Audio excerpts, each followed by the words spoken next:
I've always loved fight scenes.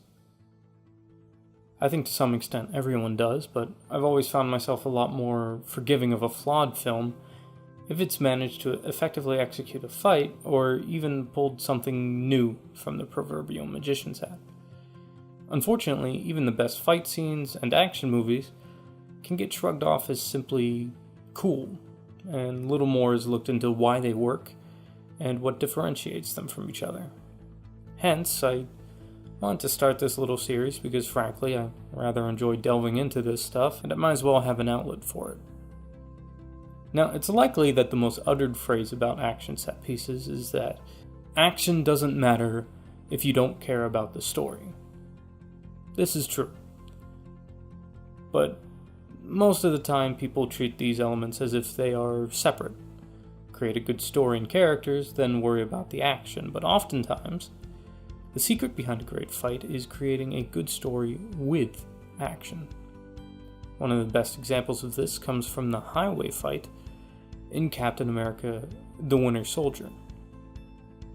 Steve Rogers' second solo outing has several great action scenes, and most of them have some interesting parts, but the highway scene, specifically the one between our titular characters, is likely the fastest and smartest of all of them.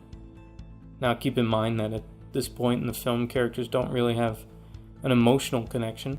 Bucky is the Terminator, and Steve doesn't look into it past that. Even the first beat of this fight establishes something new for our protagonist when this happens. This works on several levels, most immediate of which is that it serves as an opening bell to the forthcoming brawl, which is fun in of its own right.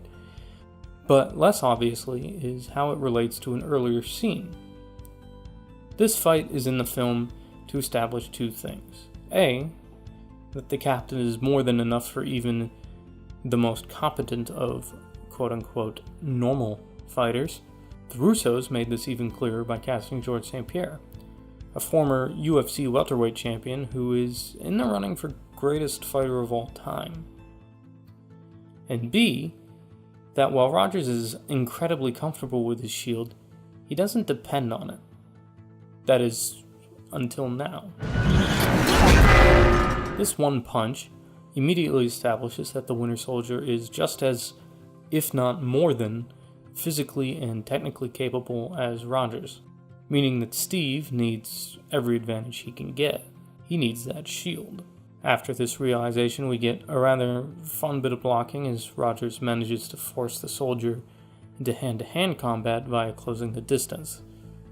This doesn't actually go so well, though, as he quickly loses the shield and almost gets caught by it.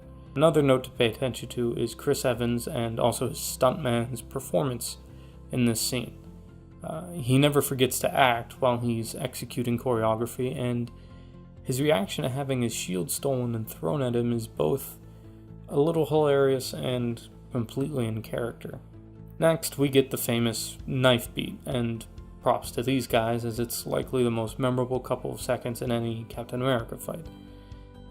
The fight continues, both guys start to flex their muscles a little bit. Cap throws a jumping spinning back kick, following it up with a knee to the solar plexus, and then the Winter Soldier, well, chokes a bitch.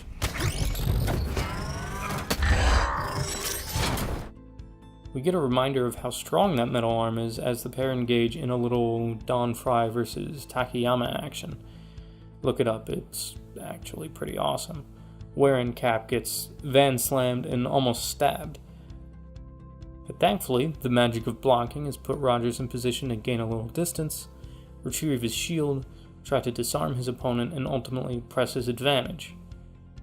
So in short, the sequence in absence of character relationships has focused on Captain America's struggle to adapt and overcome the unique challenges that Winter Soldier brings to the table. And the point to this little dissection is that it illustrates that giving your characters more specific motivations, such as managing the distance or disarming your opponent, can add flavor, variety, and rhythm to your overall scene.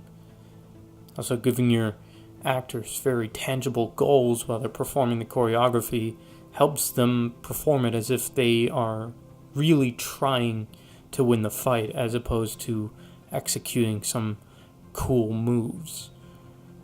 Anyway, that's just my thoughts on it. Now, feel free to tell me what you think, either about this scene or if there's another you want to mention. See you around.